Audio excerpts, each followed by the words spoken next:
The piece of paper hit my dining table so hard it rattled my coffee mug, spilling dark liquid over the rim. Written on it in thick black marker was a single number: $150,000. I looked up slowly from my morning newspaper. Standing over me was Tiffany, my daughter-in-law. Her face was flushed, her arms crossed tight over her chest, and she wore that familiar sneer that told me she was done pretending. "You are living here for free, Richard," she snapped, her voice echoing in the small kitchen of my in-law suite. "You eat our food, you use our electricity, and you take up space. So here is the deal. You hand over your retirement savings to help us out, or you pack your bags and leave this house with your head down." I shifted my gaze to the doorway. Standing right there, staring intently at the hardwood floor, was Brad. My son. The boy I had raised. The boy I had sacrificed everything for. He did not say a single word. He did not even look at me. He just stood there, letting his wife shake down his 70-year-old father like a street thug collecting a debt. The silence in the room was suffocating. I could hear the faint hum of the refrigerator and the rapid, impatient tapping of Tiffany waiting for me to break. She was waiting for me to cry, or beg, or pull out my checkbook right then and there and surrender my dignity. If you are watching this right now, I want you to pause for a second. Subscribe to the channel and let me know in the comments where you are watching from. Have you ever had someone you love look you in the eye and try to strip you of everything you worked for? Did you cry? Did you yell? Well, let me tell you what I did. I looked at that piece of paper. Then I looked at Tiffany. And I smiled. I did not shed a tear. I did not raise my voice. I did not give her the satisfaction of seeing me break.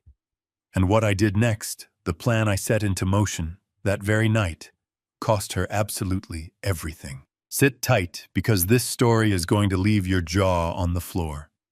"Are you done?" I asked her, my voice as calm as a summer lake. Tiffany blinked, clearly thrown off by my absolute lack of panic. She opened her mouth to speak again, but I simply picked up my coffee mug, wiped the spilled drops from the table, and took a slow sip. "We will talk about this later," I said, dismissing her completely. Her face turned bright red with rage. She spun on her heel and stormed out, her heavy footsteps echoing down the hallway. Brad lingered for a fraction of a second, finally glancing up at me. His eyes were full of guilt. But guilt does not pay the bills, and it certainly does not excuse betrayal. He quickly followed his wife, pulling the heavy oak door shut behind him. I sat there in the sudden, heavy quiet of my small living room. I set the mug down and picked up the piece of paper. $150,000. That was all she thought my life was worth. What Tiffany did not know, or maybe what she chose to conveniently forget, was the reality of the very ground she was standing on. She called this her house. She loved parading around this upscale neighborhood in Charlotte, bragging to her superficial friends about her sprawling $1.2 million property. But let me drop a little context for you. I am a retired general contractor. For 40 years, I woke up long before the sun, breathing in sawdust and pouring concrete to build a highly successful business from the ground up. I broke my back so my family would never have to struggle. When my beautiful wife Martha passed away 5 years ago, the large empty house we had shared became entirely too much for me to bear. Every room echoed with her absence. So when Brad came to me begging for financial help to buy his dream home for his growing family, I made a decision. I sold my business. I sold my home. I took $500,000 in cold, hard cash, the absolute bulk of my life savings, and handed it over to secure this beautiful estate. The deal we made was simple. They would get the massive main house, and I would get the attached in-law suite to live out my final years in peace, staying close to my newly born grandson. I thought I was buying family unity. I thought I was buying a peaceful retirement, surrounded by the people I loved most. Instead, I had purchased a very expensive, very lonely cage. As a veteran contractor, I spent decades inspecting foundations. I know exactly how to spot hidden rot behind a freshly painted wall. And sitting there at my small dining table staring at Tiffany and her extortion note, I realized the foundation of my own family was entirely rotten. They thought I was just a clueless, dependent old man living on their generous charity. They assumed I would just roll over and hand them the last shred of my financial security because I had nowhere else to go. But you do not survive 40 years in the brutal construction business by being soft. You survive by reading the fine print, knowing exactly where the load-bearing walls are, and understanding leverage. Tiffany wanted to tear down my walls, but she had no idea that I was the one holding the sledgehammer. I folded the piece of paper neatly and slipped it into my shirt pocket. I knew right then and there that I was not going to give them a single dime. But I also knew I could not just react with blind anger. I had to observe. I had to gather my tools. The storm was coming, and I was going to be the one controlling the lightning. Later that night, I retreated to my only real sanctuary on the property, the detached garage. It was quiet out there, away from the tension of the main house. It was the only place that still smelled like my old life, filled with the scent of motor oil, aged wood, and the lingering dust of honest labor. I was sitting at my workbench, running a rag over an old set of wrenches, when the side door creaked open. It was Brad. He hovered in the doorway for a moment, shifting his weight from one foot to the other, like a teenager who had just backed the family car into a mailbox. I did not look up immediately. I just kept polishing the wrench, letting the rhythmic metal sound fill the awkward silence. Finally, he stepped inside, rubbing the back of his neck. "Dad," he started, his voice entirely too soft, entirely too cautious. "About what happened inside earlier today." I set the wrench down and looked at him. I waited. He walked over and leaned against a wooden beam, refusing to meet my eyes directly. "Tiffany did not mean to come off so aggressively," he said, forcing a weak, apologetic chuckle that sounded absolutely hollow in the large space. "She is just under a lot of pressure right now. You have to understand she is still suffering from severe postpartum depression. The baby has been keeping her up, and her nerves are completely frayed." I kept my face perfectly neutral. Postpartum depression. My beautiful, healthy grandson was already well over a year old, but I let him continue painting his masterpiece of excuses. "The economy is a mess." Dad, Brad went on, gaining a bit more confidence now that I was not yelling. "Inflation is killing us. You know how much groceries are these days. The property taxes on this place just went up again. We are just dealing with a temporary cash flow problem, that is all. We just need to restructure our debt to get ahead of the interest rates. The $150,000 would just be a bridge loan to help us consolidate. We are a family. We should help each other out." He paused, finally looking at me, searching my face for that familiar parental weakness he had exploited his entire life. And then came the final twist of the knife, delivered with a casual shrug. "Besides," he added, "you do live here rent-free anyway. It is not like you have a mortgage to worry about anymore." The words hung in the cold air of the garage. Rent-free. He actually said it.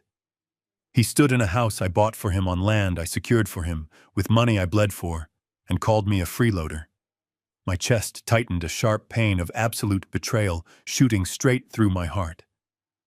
I looked at this grown man, my own flesh and blood, and saw nothing but a stranger wearing my son's face. He was echoing his wife's poison, wrapping it up in financial buzzwords to make it sound responsible. Restructuring debt, consolidating, temporary cash flow problem.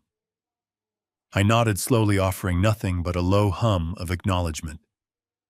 Brad took that as a victory. He patted the wooden beam, smiled a relieved, cowardly smile, and turned to leave. "Just think about it, Dad," he called out over his shoulder as he walked out into the cool night air. "We really need you." When the heavy wooden door clicked shut, the silence returned, but the peace was completely gone. I sat there in the dim light of the garage, feeling the crushing weight of a father's unconditional love battling against cold, hard logic. Part of me, the soft, aging part that just wanted to spend my final years rocking my grandson on the back porch, whispered that I should just write the check. I had the money. I could surrender the $150,000, buy their fake smiles for a few more months, and keep the fragile peace. Maybe Brad really was just drowning. Maybe they were desperate, and this was just a poorly executed cry for help. I stood up, feeling every single one of my 70 years settling into my bones, and walked over to the small, grimy window facing the main driveway. I wiped a thick layer of dust from the cold glass to look out at the dark house. And that was when I saw it. Bathed in the pale glow of the street lamp, parked arrogantly across the freshly paved driveway, was a brand-new, pristine 2024 Range Rover. The dealer plates were still bolted to the bumper. The chrome trim gleamed like a mocking grin in the dark. The internal debate I was having vanished in an instant, replaced by a profound, icy clarity. I spent 40 long years as a general contractor. Over those 4 decades, I learned one absolute, undeniable truth about structural integrity. You can always tell when a foundation is crumbling. Sometimes the homeowner tries to hide it with a fresh coat of expensive paint or shiny new fixtures, but the cracks always show if you know exactly where to look. A leased luxury vehicle that costs a fortune every single month does not equal restructuring debt. It does not equal struggling with inflation or the rising cost of groceries. It equals dangerous, reckless vanity. The entire story Brad had just spun in my garage was a calculated, pathetic lie. They were not trying to consolidate their debt. They were trying to fund a lavish, unsustainable lifestyle using my retirement savings as their personal checking account. The thin facade had completely crumbled, exposing the ugly, greedy truth hiding beneath. As I stared at that ridiculously expensive car, I made a silent promise to my late wife. I would not let them selfishly drain the beautiful life we built together. The lie was exposed, and the war had officially begun. The next morning arrived with a damp layer of fog settling over the neighborhood. I woke up much earlier than usual, the bitter taste of last night's conversation still lingering stubbornly in the back of my throat. I brewed a strong pot of black coffee and sat by the window watching the streetlights slowly turn off. Brad had already left for work in his commuter sedan, while that ridiculous new SUV sat untouched and gleaming in the driveway. I finished my coffee, washed the heavy ceramic mug, and walked out the back door toward the side gate where the communal trash bins were kept. It was garbage pickup day tomorrow, and the large municipal bins were already overflowing. I was not usually a man who snooped through other people's belongings. Martha and I always respected boundaries, strongly believing that snooping was the desperate refuge of people who lacked the basic courage to ask honest questions. But honesty had completely left this property the moment they tried to extort my life savings. I lifted the lid of the blue recycling bin. Right on top, sitting innocently among empty wine bottles and fancy sparkling water cartons, was a clear plastic grocery bag stuffed entirely with shredded paper. I stared at it for a long, silent moment. Normal people do not shred local supermarket flyers or basic utility bills. People only shred things they desperately want to keep buried. I reached in, grabbed the clear bag, and brought it straight back into my detached garage. I locked the heavy side door behind me and switched on the bright overhead fluorescent lights. I cleared my large wooden workbench, sweeping aside sawdust and scattered nails, and dumped the contents of the bag right in the center. Hundreds of thin, jagged strips of thick paper cascaded across the worn wood. To anyone else, it would have looked like an impossible, deeply frustrating puzzle. But I was a man who had spent his entire adult life taking chaotic piles of lumber, steel, and concrete and turning them into massive standing structures. I possessed the absolute patience of a saint when it came to putting broken things together. I pulled up my old metal stool, grabbed a fresh roll of clear packing tape from my red toolbox, and got straight to work. The first hour was incredibly tedious. I slowly sorted the scattered strips by color patterns and bank logo fragments. By the middle of the second hour, the dark picture finally began to form. They were monthly credit card statements, plural. 3 different premium tier credit cards, all registered exclusively under Tiffany's name, none of which had been mentioned in Brad's pathetic garage sob story about inflation and rising grocery costs. I taped the first complete page together and ran my calloused index finger down the long list of recent transactions. A boutique resort stay in Miami for $4,000. A luxury handbag purchase from a high-end designer outlet in Atlanta for $6,000. Routine weekly charges at an exclusive day spa that cost more than what most hard-working families spend on actual food in a single month. The numbers were absolutely staggering. I moved quickly to the next reconstructed statement, my blood running significantly colder with every single strip of paper I meticulously locked into place. The balances carried over from month to month were enormous. She was completely drowning in high-interest debt, paying only the bare minimums, and aggressively letting the principal balloon into a terrifying mountain of absolute financial ruin. There was absolutely no debt restructuring happening here. There was no noble struggle against a harsh, unforgiving economy. Tiffany was eagerly living the extravagant life of a wealthy reality television star on the modest income of a mid-level office manager, and my son was far too weak to step in and stop her. The $150,000 they brutally demanded from me was not a bridge loan to save their family home. It was a desperate lifeline to feed her reckless vanity. I carefully folded the taped statements and slipped them deep inside my heavy canvas tool bag, hiding them securely beneath a pile of heavy iron wrenches. I needed to act completely normal. I needed to flawlessly maintain the illusion that I was still the confused, helpless, dependent old man they arrogantly thought I was. I grabbed a small, genuine bag of regular household trash from my workbench area, unlocked the garage door, and walked casually back toward the side yard bins to dispose of it. As I lifted the heavy plastic lid to toss my small garbage bag inside, the wooden side gate suddenly swung open. Tiffany stood there in a plush designer bathrobe holding an empty designer coffee cup. Her eyes immediately darted from my face down to the recycling bin, checking the top layer of trash. She noticed the clear bag of shredded paper was missing. Her jaw tightened instantly, her posture stiffening like a cornered animal. "What exactly are you doing out here, Richard?" she asked, her voice dripping with venomous suspicion. I let my shoulders slump forward, adopting the frail posture of a weary old man. "Just taking out the trash," I replied softly, offering a confused, harmless smile.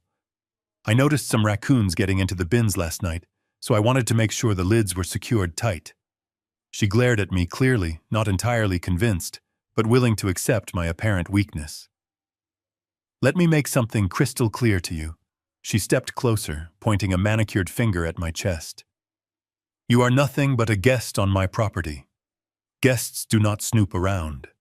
Guests mind their own business and show proper gratitude for the roof over their heads. Remember your place, old man." I simply nodded slowly, keeping my eyes cast downward in mock defeat. "I understand perfectly, Tiffany," I whispered.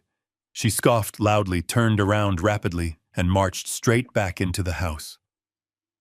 I smiled. That slight, knowing smile was the absolute last genuine moment of peaceful amusement I would have for quite some time. By that very afternoon, the silent retaliation officially began. Tiffany had clearly decided that if I was not going to willingly hand over my savings, she was going to make my daily existence as uncomfortable as legally possible. It started with the subtle, invisible things. I sat down in my favorite armchair after lunch, planning to check my emails and read the local news on my tablet, just like I did every single day. But the screen simply displayed a connection error. The entire internet connection was completely gone. I spent 20 minutes restarting my device, checking the router cords, and diagnosing the connection before I finally realized the truth. I walked over to the main house and found Tiffany sitting on the plush living room sofa, mindlessly scrolling through her designer phone. When I calmly mentioned that the internet in the in-law suite was down, she did not even bother respectfully looking up at me. She just casually flipped her hair and stated that she had updated the network security passwords that morning. When I politely asked for the brand new password, she let out a very long, exaggerated sigh. She claimed it was a complex, secure network, now meant only for their primary devices, and that a man of my advanced age really had no need for high-speed internet anyway. She rudely suggested I should just go and read a physical book from the local public library instead. It was a petty, childish move designed entirely to isolate me from the outside world and remind me of my absolute dependence on her goodwill. But the sheer lack of internet access was absolutely nothing compared to the truly heartbreaking cruelty she unleashed later that evening. Brad had come home from work and they were in the kitchen preparing dinner. My grandson was sitting in his high chair, giggling brightly and throwing small, soft blocks onto the floor. I walked in, my heart softening instantly at the wonderful sight of the little boy. He was the only pure, untainted thing left in this entire house. I knelt down carefully, picked up a blue wooden block, and held out my arms to lift him out of the chair. Before my fingers could even brush his small shoulders, Tiffany swooped in like a massive hawk. She physically pushed between us, snatching the terrified boy out of the seat and holding him tightly against her chest. She glared at me with an expression of pure, unfiltered disgust. "Do not pick him up, Richard," she ordered, her voice sharp enough to cut glass. I froze in place, my arms still extended in the empty air. I quietly asked her what the problem was, keeping my tone as absolutely neutral as possible. She looked at my hands, then looked right into my eyes with complete malice. "Your hands are far too shaky lately," she said, speaking loudly, so Brad would clearly hear from the kitchen island. "You are getting weak and clumsy. I am not going to risk you dropping my child just because you stubbornly refuse to admit your old age." I looked slowly down at my hands. The heavy hands that had framed houses, poured concrete, and held my own son with absolute unwavering strength. They were perfectly steady. There was not a single tremor. Brad kept his back turned furiously, chopping vegetables, pretending he was completely deaf to the sheer cruelty unfolding merely 3 feet away from him. It was a cold, calculated campaign of intense psychological abuse. I retreated to my suite without another word, the sharp sting of her insult burning deep in my chest. I realized right then that she was actively trying to break my spirit. But my silent retreat did not mean surrender. Later that night, the house finally grew quiet. I walked softly down the dim hallway toward the shared laundry room to grab a fresh towel. As I carefully approached the slightly ajar door, I heard Tiffany speaking in a hushed, frantic whisper. She was standing alone in the dark laundry room, her cell phone pressed tightly to her ear. I stopped dead in my tracks, pressing my back firmly against the cool hallway wall, making absolutely no sound. Her words drifted through the narrow crack in the door, chilling me to the absolute bone.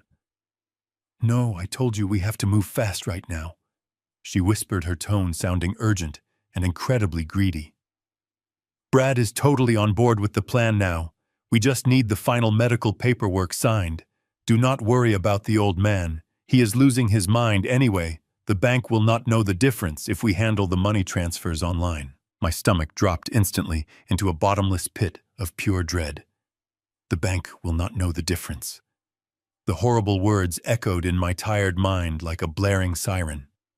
Suddenly, the scattered puzzle pieces slammed firmly together with terrifying, undeniable clarity. The $150,000 extortion attempt was nothing but a distraction.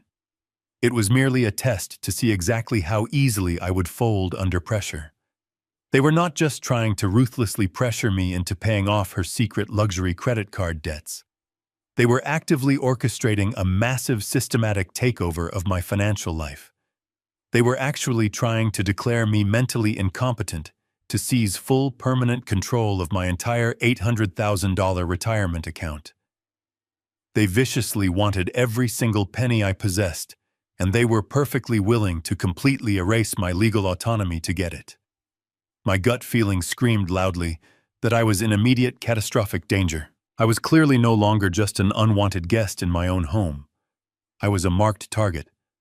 And the absolute worst part was that the greedy people maliciously hunting me down slept just down the hall. The very next morning, I woke up before the sun even considered rising over the horizon. I knew I had to get out of that suffocating, hostile house to verify exactly how deep this vicious betrayal truly ran.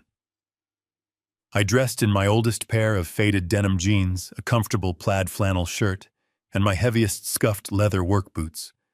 I walked out to the detached garage and slowly loaded my heavy green tackle box and 2 fishing rods into the back of my trusty old pickup truck. I made sure to make just enough noise pulling the metal garage door down so that they would hear my departure. As I climbed into the driver's seat, the front door of the main house opened. Brad stepped out onto the porch, holding a steaming cup of coffee. "Going fishing today, Dad?" he asked, rubbing his tired eyes and forcing a weak, completely unconvincing smile. I looked at the son I had loved and protected for 35 years, knowing what I had heard his wife whispering the night before. "Yes, Brad," I replied smoothly, keeping my voice incredibly steady. "The weather is perfect for the lake. I just need a long, quiet day on the water to clear my mind." He nodded, took a slow sip of his black coffee and turned back inside, completely satisfied with his own false sense of undeserved security. I backed the truck out of the driveway and drove slowly through the affluent neighborhood, my hands gripping the steering wheel so tightly my knuckles turned completely white. But I did not head north toward the quiet waters of Lake Norman. The moment I merged onto the main highway, I took the exit heading straight into the bustling heart of downtown Charlotte. I pulled into the secure parking garage of the large central bank branch where I had proudly maintained my accounts for over 30 years. This was the exact institution where Martha and I had excitedly opened our very first joint savings account. It was the place that held the entire culmination of my life's brutal, back-breaking labor. I walked purposefully through the heavy glass doors, bypassing the regular teller lines entirely, and headed straight for the private offices in the back. I asked the young receptionist to speak immediately with Marcus Thorne, the senior branch manager. Marcus was a sharp, loyal man whom I had known since he was just a junior loan officer. He respected my business, and more importantly, he respected me. Within 2 minutes, Marcus stepped out of his glass office, his face immediately dropping into an expression of profound relief mixed with deep concern the second he saw me standing there in the lobby. "Richard." He breathed out heavily quickly, ushering me inside and closing the heavy door securely behind us. "I am incredibly glad you came in today." I sat down in the leather chair across from his large mahogany desk, my heart pounding a slow, heavy rhythm against my ribs.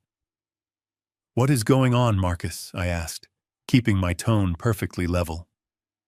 Marcus let out a long and heavy sigh, opened his secure desk drawer, and pulled out a thick manila folder. He pushed it slowly across the polished wood toward me. "2 days ago, Brad came into this office," Marcus explained, his voice dropping to a serious, confidential whisper. "He sat exactly where you are sitting right now. He presented me with a comprehensive power of attorney document, claiming that your mental health had severely deteriorated over the past few weeks. He told me a very tragic, elaborate story about how you were suffering from advanced dementia, that you were becoming a physical danger to his young son, and that he urgently needed to move you into a specialized full-time care facility." I stared blankly at the closed folder, the sterile air of the office suddenly feeling far too thin to breathe. "He requested immediate full administrative access to your primary retirement accounts." Marcus continued watching my face closely for a reaction. "He wanted to initiate a wire transfer of your entire $800,000 balance into a new separate trust account that he solely controlled, claiming it was strictly to pay for your necessary medical care.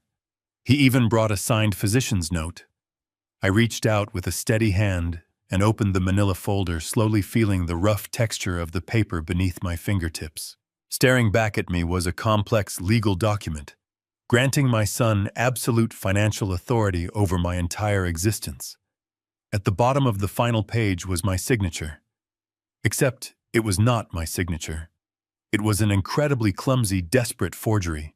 The loops were entirely wrong, and the pressure of the pen strokes lacked the heavy, deliberate weight I always used. "Why did you not process it?" I asked quietly, not taking my eyes off the forged ink. "Because I have known you for 20 years, Richard," Marcus replied firmly.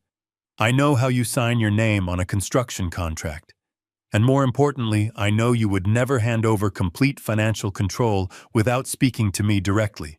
I told Brad the signature required further legal verification and immediately placed a hard freeze on all your assets to protect your money. I closed the folder. The ultimate betrayal was now absolute. Brad had not just stood by passively while his wife bullied me in my own home. He had actively driven to this bank, looked a man I trusted right in the eye, and tried to steal everything I owned while simultaneously erasing my basic human freedom. The crushing sorrow of losing my only son evaporated in that quiet office, instantly burning away into a cold, calculated, terrifying fury that settled deep within my bones. I looked up at Marcus, my mind already forming the first steps of a flawless counterattack. "Keep the freeze active," I instructed softly. "And I need copies of everything in that folder." I left the bank with the thick manila envelope tucked securely under my arm, the weight of my son's ultimate betrayal sitting heavy in my hands. The drive back to the house was a blur of familiar streets and blinding anger, but by the time I turned onto our manicured block, I had locked every trace of fury deep inside a mental vault. I pulled my old pickup truck into the driveway, parking it right next to that gleaming least symbol of their vanity. I walked through the front door, with my heavy green tackle box plastering a tired, unassuming smile across my face. Tiffany was sitting at the expensive marble kitchen island, aggressively typing on her designer laptop. She barely glanced up as my boots scuffed the hardwood floor. Brad was standing by the refrigerator holding a bottle of water. He looked tense, his shoulders hunched as if waiting for a blow to fall. "Catch anything good today, Dad?" he asked, his voice entirely too bright, entirely too fake. I set the tackle box down on the floor with a heavy thud and let out a long, exhausted sigh. "Not a single bite," I replied, shaking my head like a defeated old man. "The fish are just not biting around here lately." But it got me thinking. I walked over to the kitchen sink to wash my hands, letting the warm water run over my calloused skin. I think I need a real change of scenery. I have been feeling a bit suffocated lately, just cooped up in this house. My old buddy Hank has a cabin down in the Florida Keys. He has been begging me to come down for a week of deep-sea fishing. I think I am going to take him up on the offer. I will be leaving tomorrow morning. The kitchen went dead silent for a brief second. I could practically feel the greedy gears turning in Tiffany's mind. A whole week with the old man out of the state. A whole week to finalize their vicious, illegal paperwork without me breathing down their necks. "Oh, Richard, that sounds like a wonderful idea for you," Tiffany chimed in suddenly, adopting the sweet, caring tone of a devoted daughter-in-law. "You have been looking so tired lately. The warm Florida sun will do wonders for your health. You should absolutely take all the time you need." Brad nodded eagerly, his relief so palpable it was actually sickening. "Yeah, Dad, you should go. Do not worry about a thing around here. We will take care of the house and the baby. Just focus on relaxing." I dried my hands on a kitchen towel, hiding the cold disgust that threatened to spill out of my eyes. "Thank you both," I said softly. "I really appreciate your understanding. I will go pack my bags now." I shuffled down the hallway to my in-law suite, my posture stooped, my steps deliberately slow. I was giving them exactly what they wanted, the illusion of an easy, trusting victim. But they had absolutely no idea that my sudden vacation was the very foundation of their absolute ruin. The next morning, I packed a medium-sized duffel bag and loaded it into the truck. Brad and Tiffany stood on the front porch waving goodbye with entirely too much enthusiasm. I drove away, but I did not head south toward the Florida state line. I drove straight to a nearby electronics supply store and spent a very specific hour picking out high-end microscopic security cameras and a hidden cellular router. By noon, I was parked 3 blocks away from my own house, watching through binoculars as Brad and Tiffany loaded the baby into the Range Rover and drove off for their weekly grocery shopping trip. The moment their vehicle turned the corner, I walked swiftly back to the property. I let myself in through the side garage door, moving with the rapid, practiced efficiency of a master contractor. I did not have much time, but I had 4 decades of experience wiring entire commercial buildings. A few hidden cameras were child's play. I started in the main living room. I removed the cover of the central air conditioning vent, spliced the tiny camera into the existing low-voltage power wires, and tucked the lens perfectly behind the metal grates. It provided a sweeping, flawless view of the entire room, including the front door. Next, I moved to the kitchen. I slid a second micro camera behind the heavy crown molding above the cabinets, angling it directly at the marble island, where Tiffany always sat with her laptop and phone. Finally, I entered my own in-law suite. I installed the third and final camera right inside the casing of the smoke detector, pointing directly at my personal filing cabinet and desk. If they came looking for more financial documents while I was supposedly fishing in Florida, I would capture every single desperate move they made. The silence in the house was profound, as I worked, broken only by the soft click of my wire strippers and the steady rhythm of my breathing. Every single screw I turned, every single wire I carefully spliced together, felt like laying the meticulous groundwork for a final decisive battle. I was not just protecting my life savings anymore. I was actively reclaiming my damaged dignity from the cold hands of the people who should have loved me the absolute most. They had forced my hand, leaving me with no other choice. I wired the cameras to a hidden standalone cellular router that I tucked safely inside the attic crawlspace, ensuring Tiffany's petty network passwords could never disconnect me. I tested the live feed on my phone. The picture was crystal clear, and the audio was incredibly sharp. I cleaned up every speck of dust, leaving the house completely undisturbed. I locked the door and walked away, a ghost haunting my own home. I climbed back into my pickup truck and drove exactly 4 miles down the interstate to a nondescript budget hotel tucked behind a strip mall.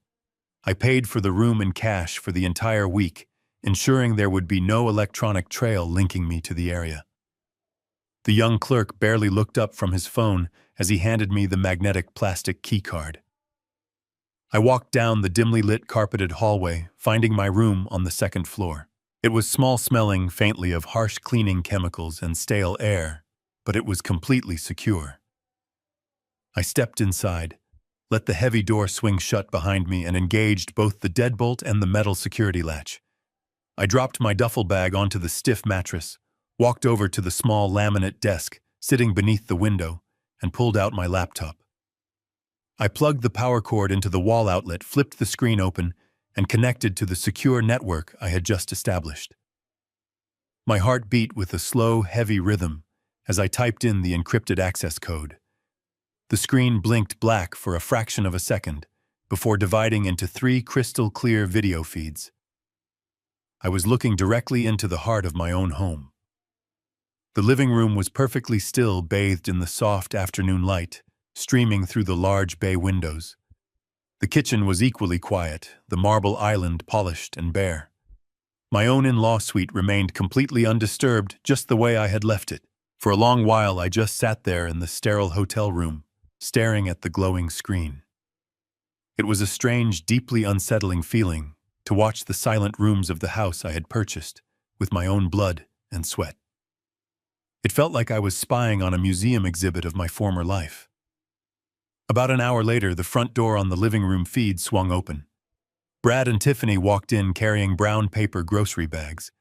Tiffany looked entirely relaxed, laughing at something Brad had just said. Brad smiled back, looking lighter and more at ease than I had seen him in months. They looked like a perfectly happy, normal family, returning from a mundane weekend chore. There was absolutely no lingering guilt on their faces.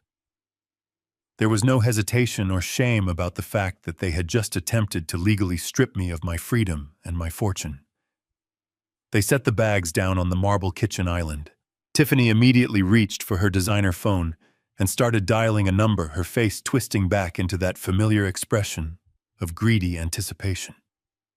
I leaned closer to the laptop screen, turning the volume dial up as high as it could possibly go, ready to calmly listen to every single toxic and venomous word she spoke into the quiet room.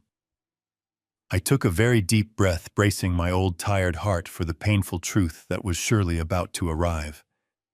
As I sat there watching Brad open the refrigerator to put away the milk, completely ignorant of the trap closing around him, a profound wave of heavy grief washed over me.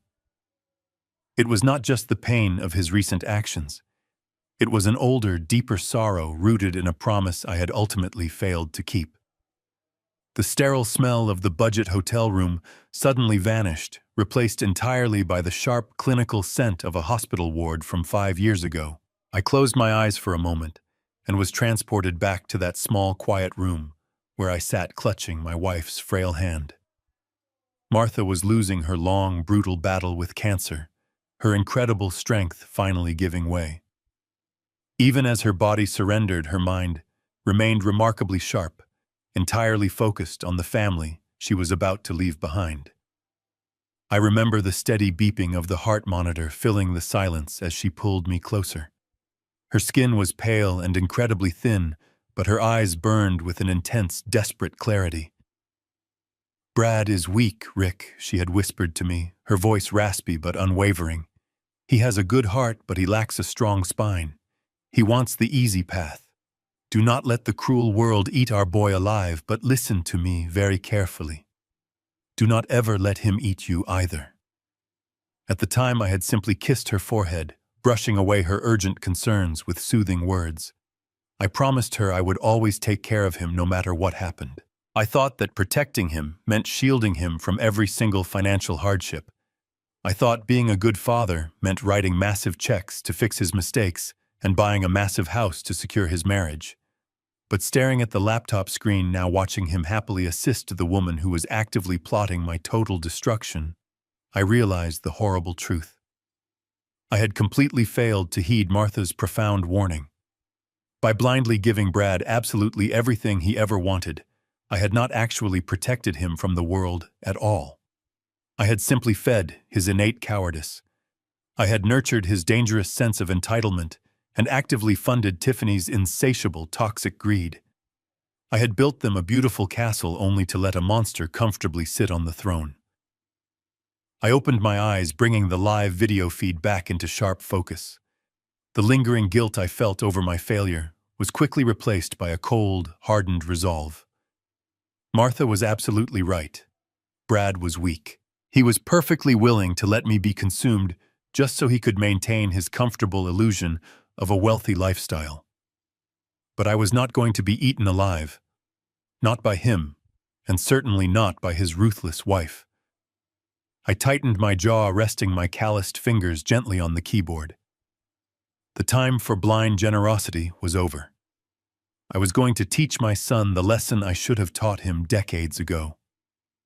The quiet humming of the hotel room was broken by the front door opening on my laptop screen. My eyes darted to the live feed. It was not Brad who walked through the door. Tiffany stepped into the foyer, holding the door open for a man who looked completely out of place. It was her older brother, Cody. He was a troubled man, a chronic gambler with a history of substance abuse.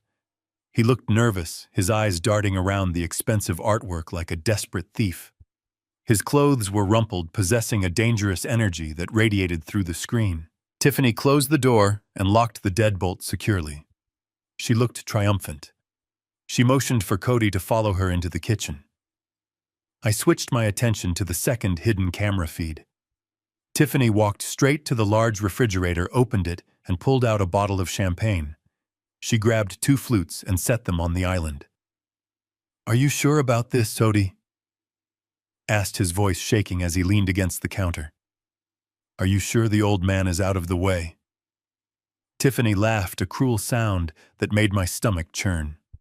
She popped the cork on the champagne bottle, the crack echoing loudly.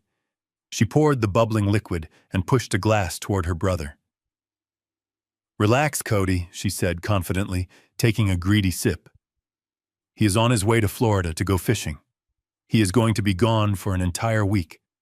By the time he gets back, his bags will be packed and the locks on that suite will be changed." Cody took a long drink, his hands trembling visibly.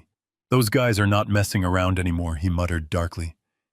"They told me I have 5 days to come up with $75,000, or they break my legs. They know where I sleep." Tiffany rolled her eyes. "I told you I have it handled," she snapped. "You get your money to pay off those loan sharks, and you get a comfortable roof over your head." I leaned closer to the bright screen, my blood running cold, as she outlined the depth of her sinister plot. "Here is exactly how this plays out," she explained, tapping her fingernails rhythmically against the cold marble countertop. "Tomorrow morning I am officially serving him with a formal 30-day eviction notice. Once we have the legal eviction on paper, Brad is going right back to the bank.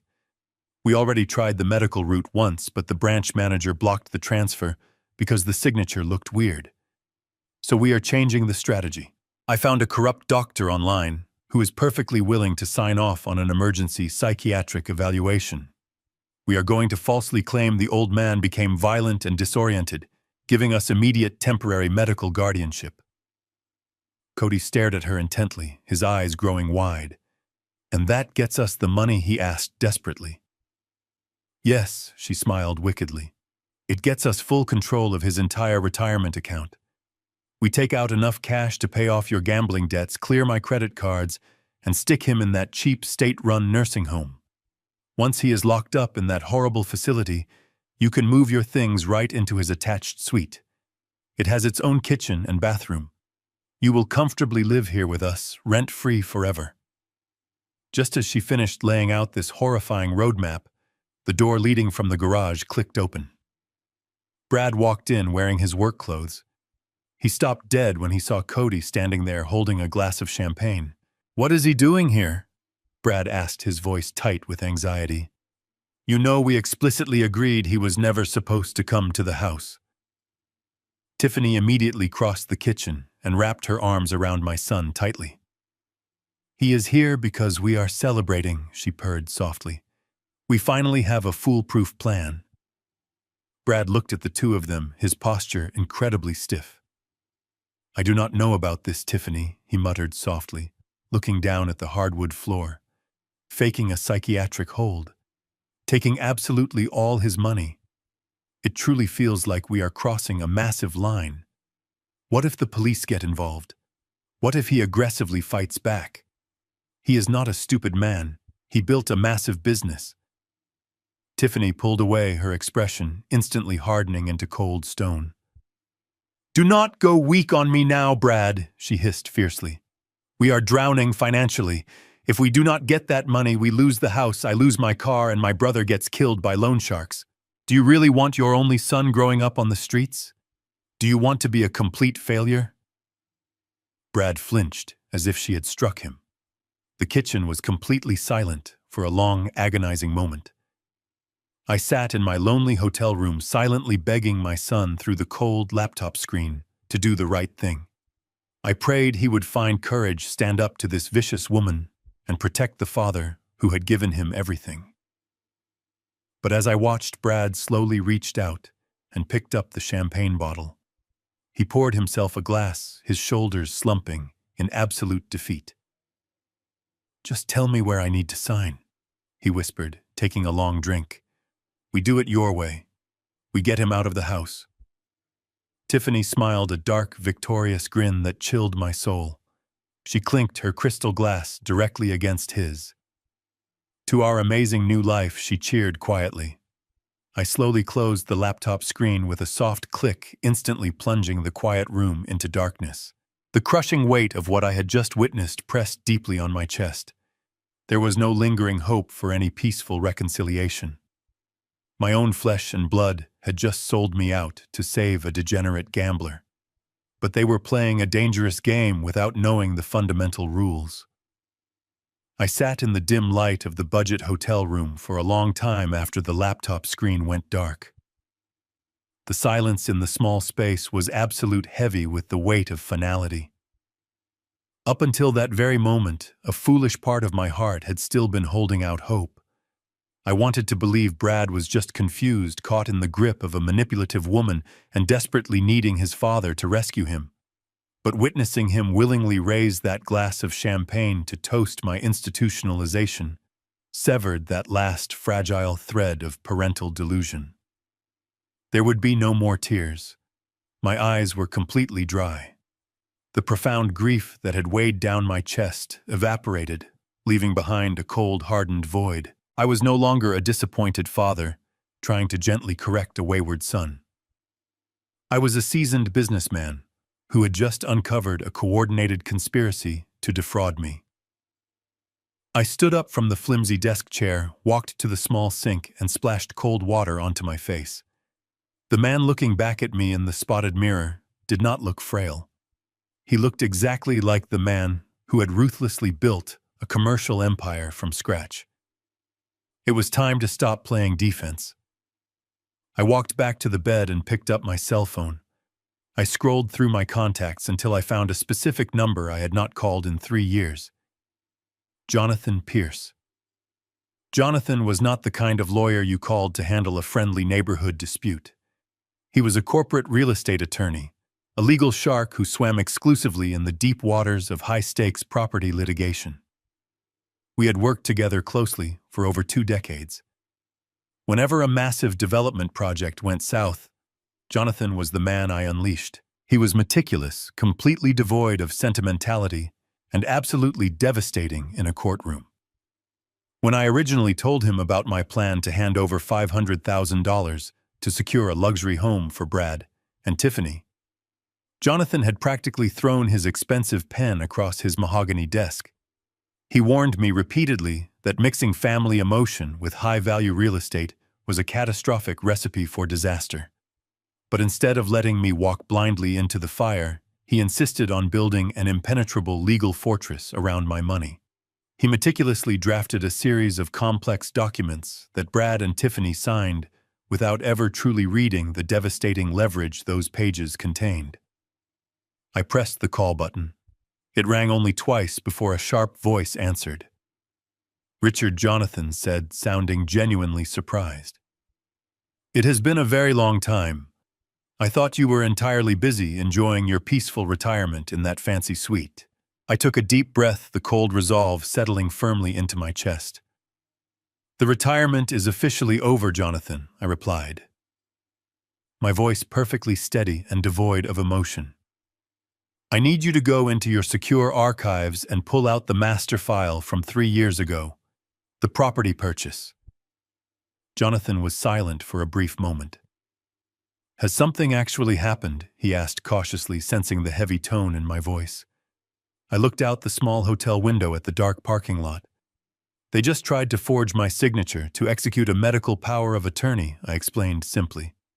"They are planning to fabricate a psychiatric emergency tomorrow morning, have me declared legally incompetent, lock me in a state facility, and drain my entire $800,000 retirement account to pay off a violent loan shark." The silence on the phone was absolute. Even Jonathan seemed momentarily stunned by the sheer cruelty of the plan. When he finally spoke, his voice had lost its friendly warmth, replaced instantly by the icy tone of a predator, sensing blood in the water. "I warned you about that woman 3 years ago, Richard," he murmured quietly. "Yes, you did," I agreed, feeling a dark smile cross my face. "And thankfully, I let you draw up the paperwork exactly the way you wanted to. I need you to review every single clause, Jonathan. Every penalty, every condition of default. They are serving me with a formal 30-day eviction notice tomorrow morning. When they hand me that piece of paper, they are officially violating the owner occupancy and good faith agreements of the private mortgage. It is time to pull the plug on this entire operation. I want you to prepare the ultimate counterstrike." Jonathan let out a low, satisfied breath. "I will have the acceleration clause drafted and ready for your signature by tomorrow afternoon," he promised smoothly. They have absolutely no idea what they just triggered. I ended the call and tossed the phone onto the bed. I immediately began packing my things. I threw my laptop, the cables, and my clothes back into the canvas duffel bag. The fake Florida fishing trip was officially canceled. I had originally planned to stay hidden in this hotel for an entire week, quietly gathering evidence from the shadows while they comfortably dug their own graves. But knowing that the eviction notice was coming tomorrow changed the timeline entirely. I needed to be there. I needed to look them directly in the eyes when they handed me the weapon of their own destruction. I zipped the heavy bag shut and carried it out to my truck, leaving the hotel keycard on the front desk without saying a word. As I drove back toward the upscale neighborhood under the cover of quiet darkness, my mind was entirely clear. I was going to sleep in my own bed tonight. And tomorrow morning, when Tiffany arrogantly tried to kick me out onto the street, I was going to walk right into her trap, take the bait, and quietly prepare to pull the ground right out from under her feet. The morning sun was just beginning to burn off the lingering fog when I pulled my heavy pickup truck back into the driveway. The house was quiet, giving off the false impression of a peaceful suburban sanctuary. I turned off the engine and sat in the cab for a moment, listening to the familiar ticking of the cooling motor. I took one last deep breath to steady my nerves. I stepped out, my heavy boots crunching loudly against the paved concrete, and walked straight to the front door. I did not bother using my key. I simply turned the brass handle and pushed the heavy oak door wide open. The sudden noise echoed sharply through the grand foyer. Tiffany was standing near the sweeping staircase, dressed in expensive workout clothes, holding a green smoothie. When she saw me standing there, her face contorted from mild surprise into a mask of pure, unfiltered rage. Her eyes widened, and the plastic cup in her hand crunched under her tightening grip. "What on earth are you doing here?" she shrieked, her voice echoing shrilly off the high ceilings. "You are supposed to be in Florida on a fishing trip." I closed the front door behind me with a solid, resonant thud. The weather down south took a sudden turn for the worse. I lied, smoothly keeping my voice perfectly flat and devoid of any emotion. I decided to come back early. My own bed is much more comfortable anyway. I took a step toward the hallway leading to my suite, but Tiffany suddenly lunged forward, physically blocking my path. Her chest was heaving with furious indignation. Her perfectly manicured nails dug into her palms. "No," she snapped, her eyes flashing with a dangerous, chaotic energy. "You do not get to just walk back in here like you own the place. You do not belong here anymore, Richard. You ruined everything by coming back today, but I am not going to let you ruin my life." Before I could even respond to her unhinged outburst, she turned and sprinted toward the kitchen island. She grabbed a thick manila folder, yanked out a single sheet of crisp white paper, and marched aggressively right back to where I stood in the foyer. With a dramatic, violent motion, she slapped the document directly against my chest. The stiff paper fluttered down and landed by my boots. "Pick it up," she demanded, pointing a trembling finger at the floor. I looked down at the document, already knowing exactly what words were printed across the top. It was the formal 30-day notice to quit. The official legal eviction document she had bragged to her brother about just the night before on the hidden camera. I did not move a single muscle to retrieve it. I simply kept my eyes locked onto hers. "You are officially a trespasser in my home now," Tiffany hissed, stepping even closer so I could smell the bitter coffee on her breath. "I have consulted with the authorities. Since you do not have a formal lease agreement, you have absolutely no tenant rights here. You are just an unwanted squatter. You have 30 days to get all your junk out of that suite, but I want you out of my sight right now. If you do not turn around, pack a bag, and leave this property immediately, I swear I will call the police and have you physically dragged out of here in handcuffs." Her voice was dripping with venomous satisfaction. She truly believed she had just delivered the ultimate checkmate.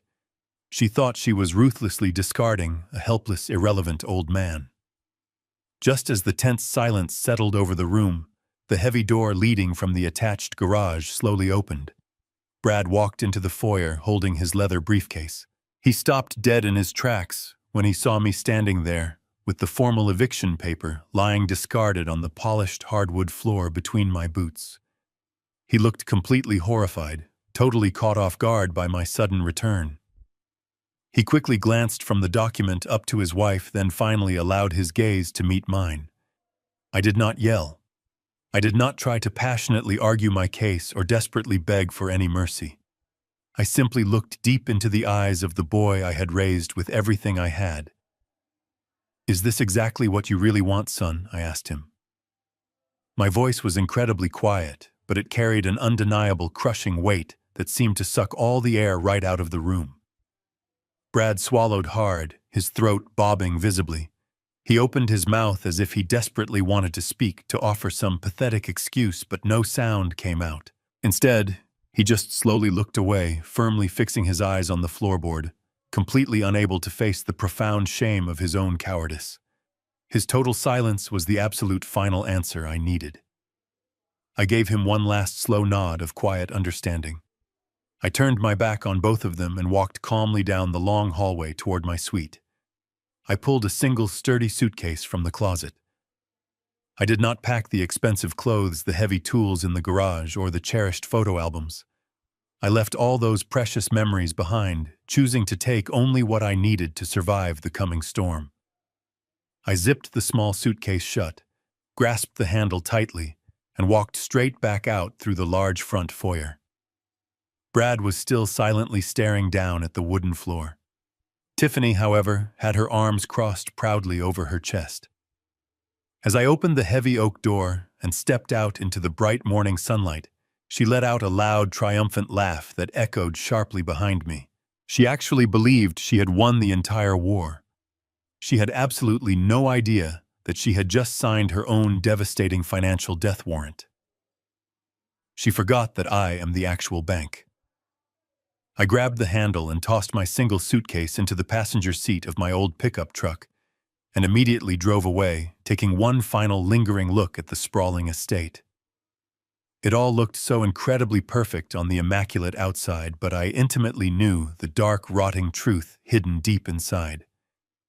I slowly merged onto the busy interstate, pointing my heavy truck directly toward the towering glass skyline of downtown Charlotte. The unusually slow commuter traffic gave me ample time to let the harsh, cold reality fully settle. My own flesh and blood son had literally stood there and watched me get thrown out like a worthless street dog, doing absolutely nothing to physically stop it. He had permanently bound himself to a cruel woman who viewed me merely as an entirely expendable financial resource. I skillfully navigated the crowded city streets and finally pulled into the secure underground parking garage of a sleek corporate high-rise. I rode the polished steel elevator silently up to the impressive 34th floor. I walked purposefully into the quiet, pristine reception area. A young professional woman politely smiled. I quietly told her my full name, and within mere seconds, the heavy inner wooden doors gracefully opened. Jonathan Pierce confidently stepped out. He wore an immaculate tailored dark suit, his stern expression completely unreadable. He firmly shook my calloused hand and silently led me straight down the hall into his expansive corner office. Jonathan gestured for me to sit opposite his mahogany desk. Sitting exactly in the center, waiting quietly like a loaded weapon, was a thick stack of legal documents bound inside a dark blue folder. I took my seat. Jonathan did not waste time with pleasantries. He immediately opened the folder and spread the pages out methodically. 3 years ago, Richard Jonathan began, his voice incredibly calm and precise. You came into this room with a very generous, foolish plan. You wanted to hand your son $500,000 in cash so he could recklessly buy a sprawling house beyond his financial means. You deeply wanted to call it a simple gift. You genuinely wanted to just wire the massive sum and blindly trust in family loyalty. I nodded my head slowly, vividly remembering how incredibly naive I had been back then. And you flatly refused to let me do it. I replied, my voice steady. I did, Jonathan confirmed with a tight, immensely satisfied smile spreading across his face. Because I have spent 30 years watching greedy children systematically destroy their elderly parents over residential real estate. I adamantly insisted that we aggressively protect your capital. So instead of simply gifting them the money free and clear, we formally structured the entire transaction as a strict private lending agreement. He confidently tapped his heavy gold pen against the very top document. This specific paper right here is the legally binding, promissory note voluntarily signed and properly dated by both Brad and Tiffany. It explicitly and undeniably outlines their solemn legal promise to repay the entire $500,000. And right beneath it, he smoothly slid a second, much thicker document forward, is the officially registered deed of trust. This incredibly important piece of paper legally secures that specific promissory note directly against the physical property itself. I leaned forward, looking closely at the blue ink signatures resting at the bottom of the pages. Brad and Tiffany had been so entirely blinded by their desperate, greedy desire to immediately secure that massive luxury home they had hastily signed exactly where Jonathan had placed the little yellow sticky notes, without ever bothering to actually read or understand the massive legal implications. They honestly thought it was just standard bureaucratic paperwork to peacefully satisfy a stubborn old man's overly cautious lawyer. They genuinely thought I was just a silent, powerless sponsor. But the absolute legal truth was entirely different. I am the actual lien holder. I stated quietly, the immense crushing power of that specific reality finally sinking in. Exactly, Jonathan said, leaning far back into his chair and crossing his arms triumphantly. You are not a temporary guest. You are definitely not a tenant. In the strict eyes of the law, Richard, you are the actual bank. You firmly hold the absolute primary mortgage on that entire property. If they dare to default on any of the incredibly strict conditions we carefully buried inside this airtight contract, you have the full legal right to immediately foreclose and take the house back. But Jonathan was not quite finished yet. He reached deep into the blue folder and quickly pulled out one final, slightly thinner document. There is one more beautiful layer to this impenetrable fortress we built. He murmured, his dark eyes gleaming brightly with a predatory legal cunning. When we originally purchased the property, I discovered an interesting, highly profitable quirk in the original municipal subdivision zoning. The sprawling main house sits on one specific, clearly defined parcel of land, but the incredibly long, gracefully winding paved driveway that physically connects their attached garage to the main public road was originally zoned as a completely separate, narrow parcel of land. I distinctly remembered signing a massive mountain of separate, confusing paperwork for that specific strip of black asphalt. I had Jonathan quietly place the official deed to that specific driveway directly into a private, limited liability company that I solely and exclusively control. That is absolutely correct, Jonathan nodded firmly. Your private LLC completely owns the access easement.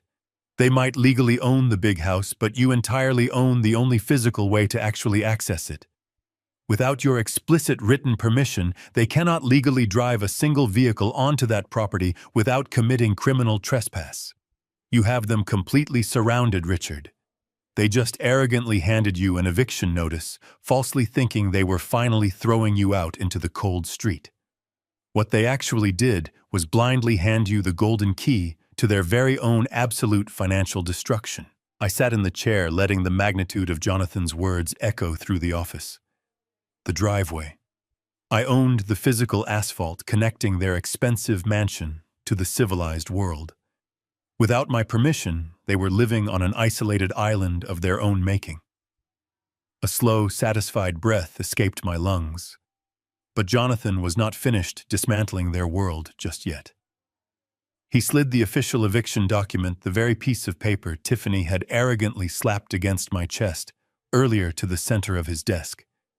He smoothed out the wrinkles, treating the offensive document as if it were valuable forensic evidence. This arrogant little piece of paper right here, Jonathan said, tapping it with his pen, is the final nail in their expensive coffin. When we drafted the deed of trust 3 years ago, I intentionally included a specific, highly restrictive provision known as the owner occupancy and good faith clause. I looked at the complicated legal jargon packed onto the original mortgage documents, waiting for the translation. It basically means, Jonathan continued, locking his dark eyes onto mine, that your financial contribution was strictly contingent upon you maintaining a permanent, peaceful residence on that property until the day you die or voluntarily choose to leave. They legally bound themselves to act in absolute good faith as your hosts and debtors. By formally presenting you with a 30-day notice to quit, by attempting to legally evict you from the premises against your will, they have committed a catastrophic breach of the core mortgage contract. I leaned forward, the exhaustion replaced by a sharp, focused energy. What exactly does that material breach mean for them? I asked softly. Jonathan smiled, a cold, calculating expression. It triggers the most dangerous weapon in real estate law, he replied smoothly. The acceleration clause. In a standard mortgage, if a borrower misses a few payments, the bank might charge late fees or offer a grace period. But because they committed a hostile breach of the primary residency condition, the acceleration clause dictates that the entire remaining balance of the private loan becomes due and payable immediately. You do not have to wait 30 years for them to slowly pay you back. They now owe you the full $500,000 all at once. My mind raced back to the reconstructed credit card statements sitting securely in my canvas tool bag. They do not have $500,000, I stated firmly.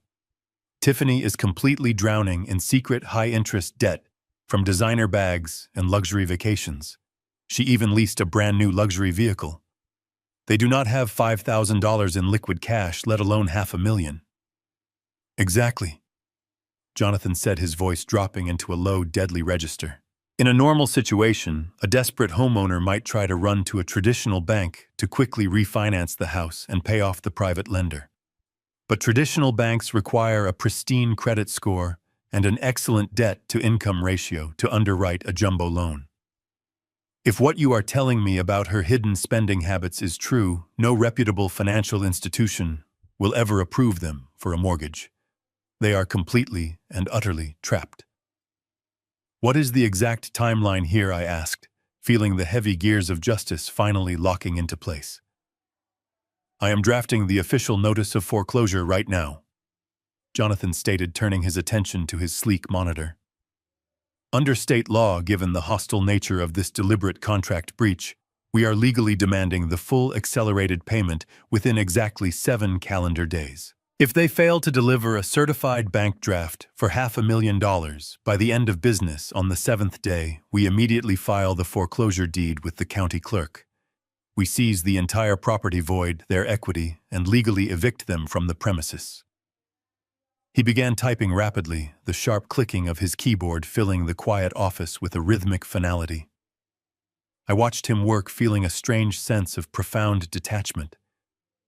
This was my son. This was the boy I had taught to throw a baseball in our old backyard. The boy I had protected from every harsh reality of the world. Yet as I sat there preparing to legally strip him of his home, I felt absolutely no guilt.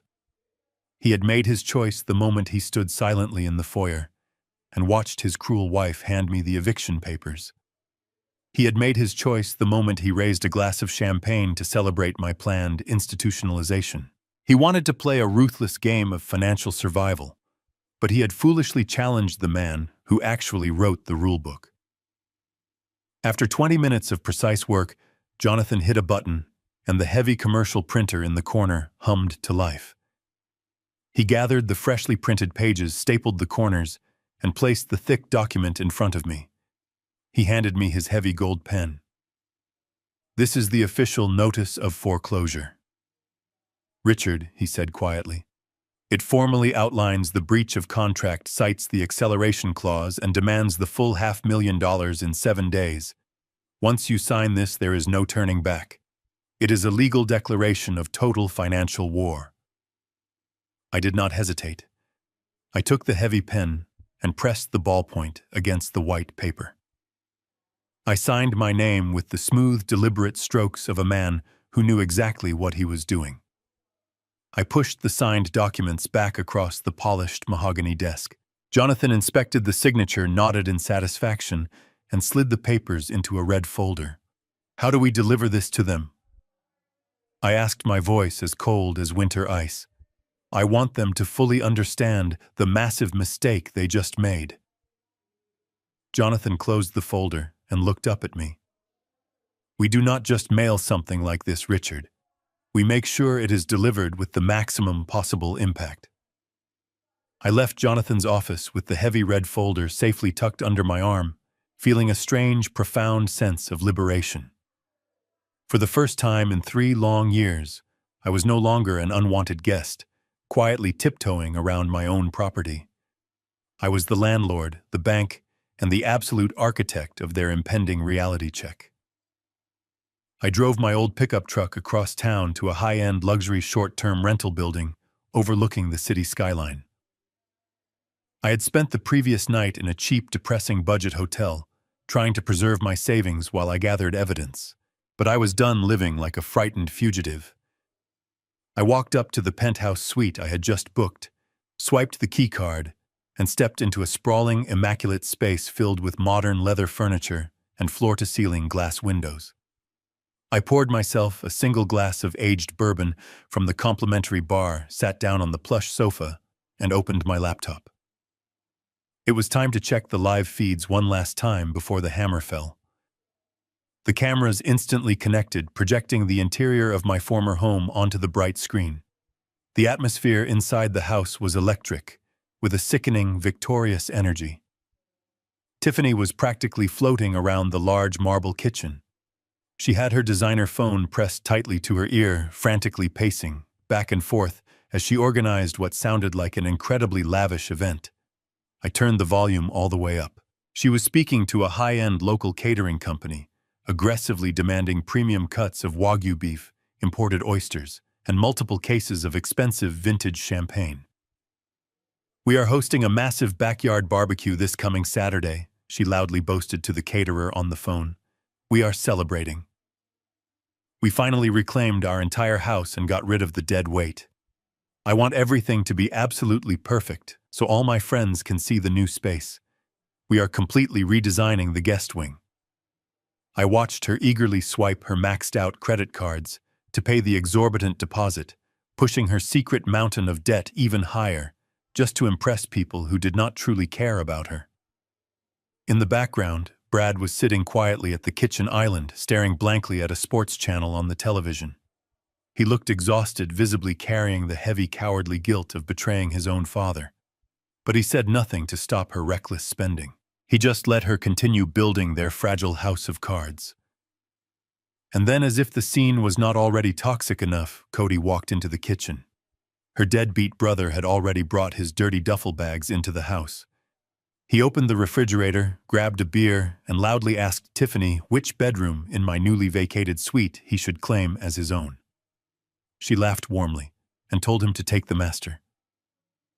Watching them actively carve up my life and celebrate my forced exile filled me with a deep, unsettling calm. It was the heavy, breathless silence that always immediately precedes a devastating hurricane.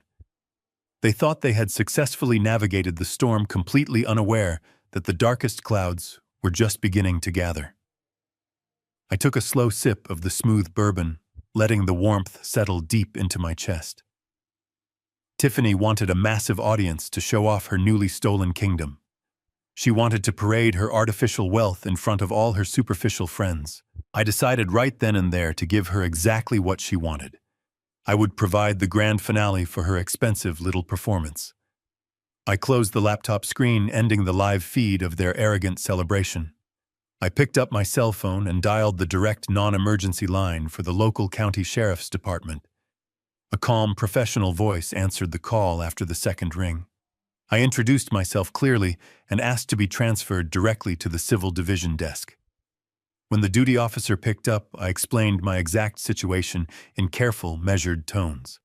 I informed him that I was a private lender holding a registered deed of trust, and that I needed to officially serve a highly volatile notice of foreclosure and an immediate acceleration demand to a hostile borrower who had recently threatened me with police action. I requested a formal civil standby, an official police presence to guarantee my physical safety and ensure the legal documents were served without any violent escalation. The duty officer listened intently to the specific details. When I mentioned Cody's presence in the house and his known connections to violent loan sharks, the officer immediately agreed that sending a uniformed deputy was absolutely necessary. We coordinated the exact timing down to the minute. I did not want to show up early in the morning when the house was quiet and empty. I explicitly asked the sheriff's department to meet me at the end of my private asphalt driveway precisely at 2 o'clock in the afternoon on Saturday. Right in the very middle of Tiffany's extravagant backyard barbecue, right when the expensive champagne was flowing and her superficial friends were completely captivated by her lies. The officer confirmed the appointment, promising that a patrol cruiser would be waiting for my signal. I thanked him sincerely and hung up the phone. I leaned back into the soft leather couch and looked out the massive glass windows at the sprawling city below. The trap was set. The legal documents were signed and secured in my red folder. The police were officially scheduled to arrive. All I had to do now was comfortably wait out the next 48 hours. Tiffany thought she had brilliantly orchestrated my tragic downfall, but she had merely built the perfect crowded stage for her own absolute public humiliation. And I was going to make sure she remembered this specific weekend for the absolute rest of her miserable life. I closed my eyes and finally let myself properly rest. Saturday arrived with clear skies and a gentle breeze, exactly the kind of weather you would order for an outdoor event. I sat in the driver's seat of my pickup truck, parked discreetly down the street from the massive iron gates of the property. The time on my dashboard read 1:45 in the afternoon. Even from a block away, I could hear the heavy bass of the club music thumping from the expensive sound system I had personally installed. I rolled down my window, letting the scent of mesquite smoke and searing meat drift into the cab. Tiffany had spared no expense for her victory celebration. Through the gaps in the tall hedges, I could see the sprawling backyard completely transformed. There were easily 50 guests mingling on the pristine green lawn. Women in designer sundresses and men in crisp linen shirts stood around high-top tables draped in white silk. Professional servers in black vests carried silver trays loaded with imported oysters and delicate appetizers. The catering staff was busy searing thick cuts of Wagyu beef on the massive outdoor grill. It was a perfect display of incredible wealth, entirely built on a foundation of cruel lies and stolen money. I checked my phone. 1:50. I watched the live feed from the camera hidden in the kitchen. Tiffany was holding a crystal flute of vintage champagne surrounded by a tight circle of gossiping friends. She looked radiant, completely intoxicated by her own perceived brilliance. I turned the volume up just enough to hear her over the thumping music. "It is so incredibly liberating," Tiffany was saying. Her voice projected loudly enough to ensure everyone nearby could hear her tale of survival. "For 3 long years, we have been held hostage in our own home. My father-in-law just refused to leave. He was a freeloader taking advantage of Brad's good nature. He contributed nothing to the household and expected me to wait on him hand and foot.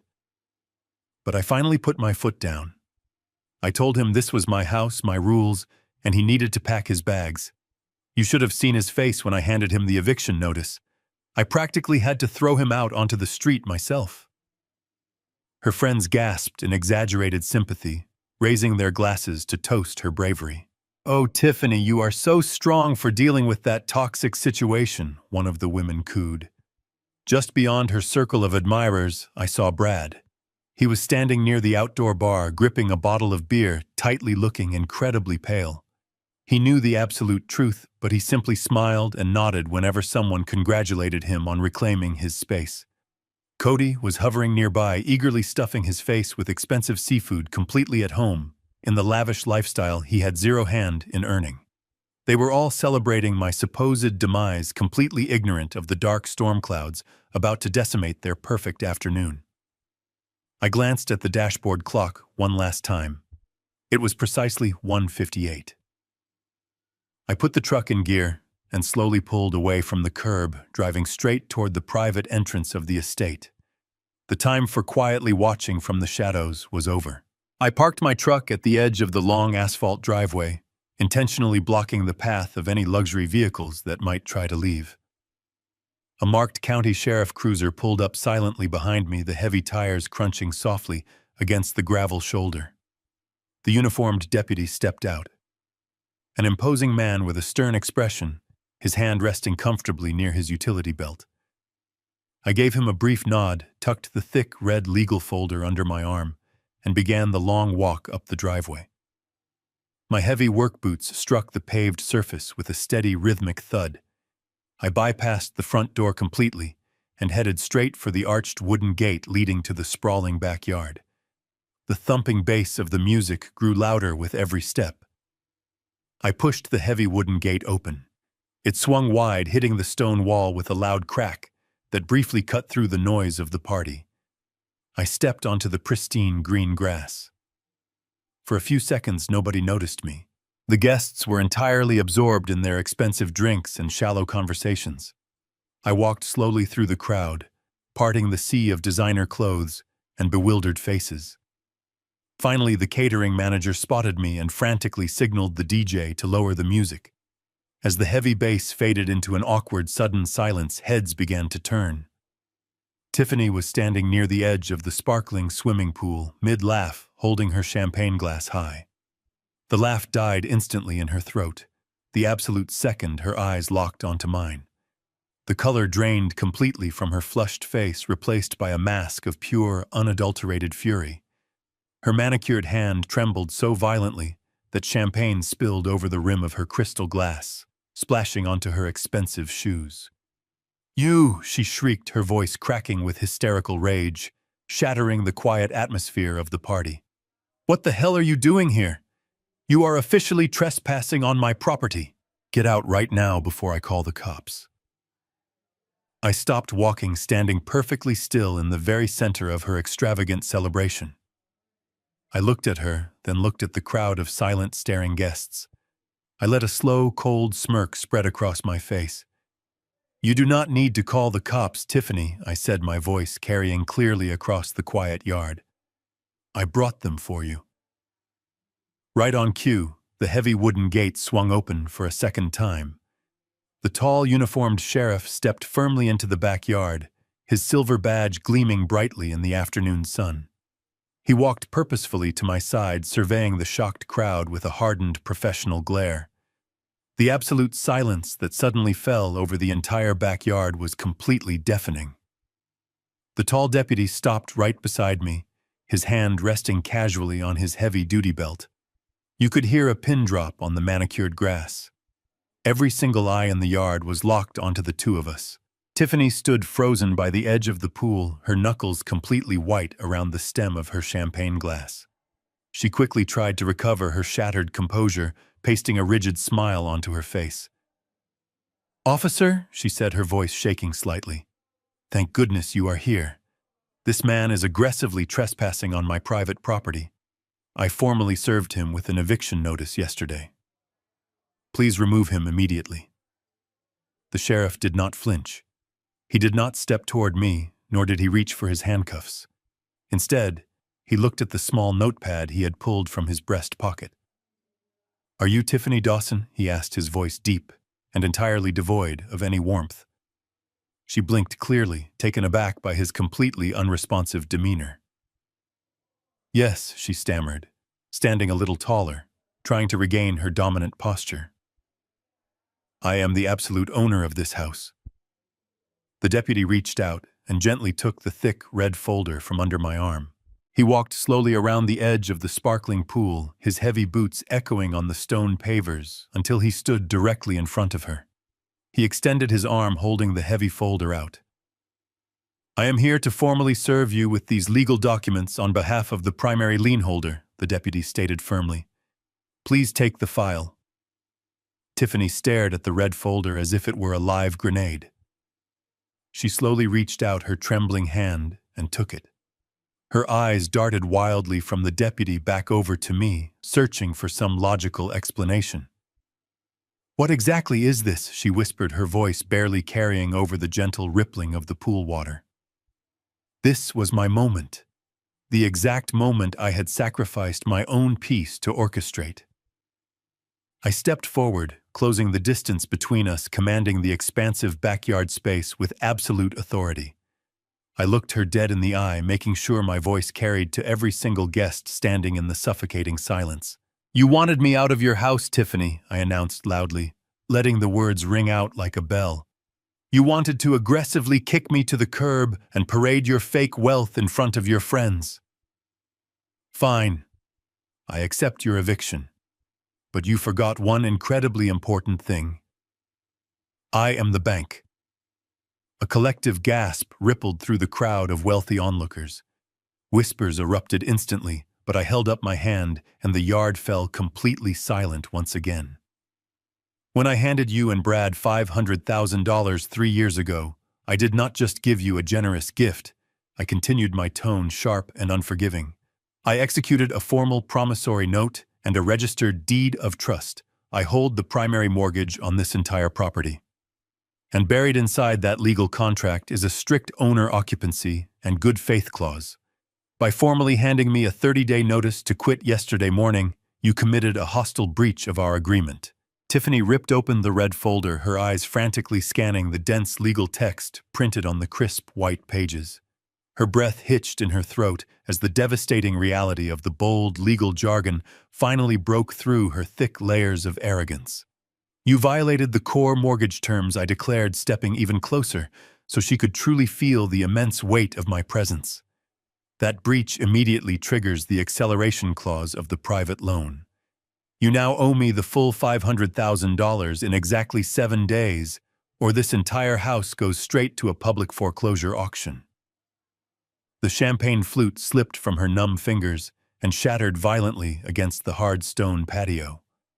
The expensive liquid pooled around her designer shoes, completely ignored. "No," she gasped, shaking her head in frantic denial, her perfect facade crumbling. "You cannot do this. We legally own this house. My name is on the official deed." "Your name is on a deed that is entirely chained to my money," I corrected her coldly. "And you just broke the chain. You thought I was just a clueless, dependent old man you could casually manipulate and discard. You thought you could secretly plot to steal my retirement fund to pay off your deadbeat brother's violent loan sharks, and I would just quietly disappear into a state-run nursing home." I watched the faces of her 50 guests physically recoil in absolute horror. The superficial friends she had so desperately tried to impress were now staring at her with profound disgust. I had just laid her darkest secrets completely bare in front of her entire high society circle. I saw Cody quietly slip out the back gate, abandoning her. Brad finally broke through the stunned crowd, his face ashen, looking exactly like a man walking to the gallows. "Dad, please," he begged, his voice cracking with pure desperation. "We can talk about this inside. We can tear up the eviction notice. We can just go back to the way things were." I turned my gaze to my son, feeling a brief pang of sorrow before the icy resolve completely took over. "There is no going back, Brad," I said firmly. "You made your final choice when you raised a glass of champagne to celebrate my institutionalization. You willingly stood by while your wife tried to rob me blind. I gave you every opportunity to be a good man, and you chose to be a coward." The deputy stepped back, indicating his official duty was complete. "You have exactly 1 week to produce a certified bank draft for $500,000, I stated, turning my back on them. The heavy silence hanging over the backyard was suddenly broken by a sharp, brittle sound. It was Tiffany.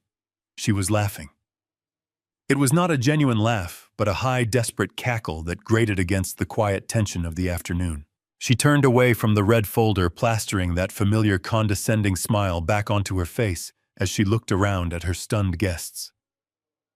"Oh, please, do not look so worried, everyone," she announced, waving her hand dismissively as if swatting away an annoying insect. "This is just a pathetic, desperate prank. My father-in-law has been struggling with his mental health lately. He is just confused. He probably went online and printed out some fake legal forms to scare us because he is upset about having to move into a proper care facility. She walked over to her closest friend, placing a reassuring hand on the woman's shoulder. I am so sorry you all had to witness this little episode. Tiffany continued raising her voice to ensure the entire yard heard her spin the narrative. Brad and I are the sole owners of this property. We have the actual deed. This piece of paper means absolutely nothing. It is just the sad, desperate acting out of an old man who does not know how to let go. Now please let us get back to the music. The Wagyu is probably getting cold. She aggressively gestured for the nervous catering manager to quickly turn the loud club music back on, but the manager just stood completely frozen, staring at the imposing figure stepping through the wooden gate. I had not come to this party alone. Walking with measured, confident steps right behind the sheriff was Jonathan Pierce. He wore an immaculate charcoal suit that looked entirely out of place at a backyard barbecue, but perfectly suited for a legal execution. He stopped beside me, adjusting his silver tie, his sharp eyes locking onto Tiffany with the cold precision of a predator. I assure you, Mrs. Dawson, this is not a prank, Jonathan said, his voice smooth, resonant, and effortlessly carrying the unquestionable weight of authority. And I strongly suggest you stop lying to your guests before you make your impending bankruptcy even more embarrassing. Tiffany took a step back, her fake smile completely collapsing. Who the hell are you? She demanded, her voice trembling again. Jonathan reached into his tailored jacket and produced a crisp business card, holding it up for the closest guests to see. My name is Jonathan Pierce, he stated clearly. I am a senior partner at Pierce & Vance Real Estate Law. I am the attorney who personally drafted the legal framework for this entire property transaction 3 years ago. The document you are currently holding in your shaking hands is a fully registered deed of trust, officially recorded with the county clerk. It is an ironclad legal instrument. My client Richard Dawson holds the primary lien on this estate. You do not own this house free and clear. You simply hold the title subject completely to his private mortgage. Jonathan paused, letting the heavy legal reality sink into the minds of everyone present. And because you foolishly decided to serve your primary lender with a hostile eviction notice. He continued, his tone dripping with professional disdain. You have materially breached the contract. The acceleration clause is now active. This document is a formal notice of foreclosure. If you do not wire $500,000 to my firm by the close of business next Friday, the locks will be changed and you will be physically removed from the premises. Tiffany looked down at the red folder, her chest heaving as she finally realized the inescapable trap she had walked right into. She looked desperately over at Brad, but he was staring at the ground, utterly defeated. I took one final step forward, invading her space, making sure she felt the full crushing weight of her own arrogance. Oh, and Tiffany, I added, my voice dropping to a low conversational tone that somehow felt infinitely more threatening than a shout. There is one more little detail you should probably know before you start packing your bags. She looked up at me, her eyes wide with fresh panic, waiting for the final blow. My private limited liability company owns the exact parcel of land that your long asphalt driveway is built upon, I explained slowly, enunciating every single word. I own the asphalt. I own the gate. I own the only physical access point to this property. So starting tomorrow morning, you no longer have my permission to use my land. If you are not completely moved out by next week, I am bringing my heavy excavator down here to rip up the entire paved driveway. Have fun parking your leased Range Rover in the mud. The absolute crushing finality of my spoken words hung heavily in the still air. Her beautiful, expensive illusion was completely shattered forever. The guests who had spent the entire afternoon drinking her champagne and praising her fake lifestyle began to step away from her as if she were carrying a contagious disease. No one wants to be associated with a sinking ship, especially not people whose entire lives are built on appearances. The wealthy women in designer dresses began quietly picking up their expensive purses. The men set their drinks down on the tables and started heading quickly toward the side gate. There were no goodbyes. There were no sympathetic hugs. They were simply leaving in droves, practically running away from the humiliating spectacle of Tiffany's total financial destruction.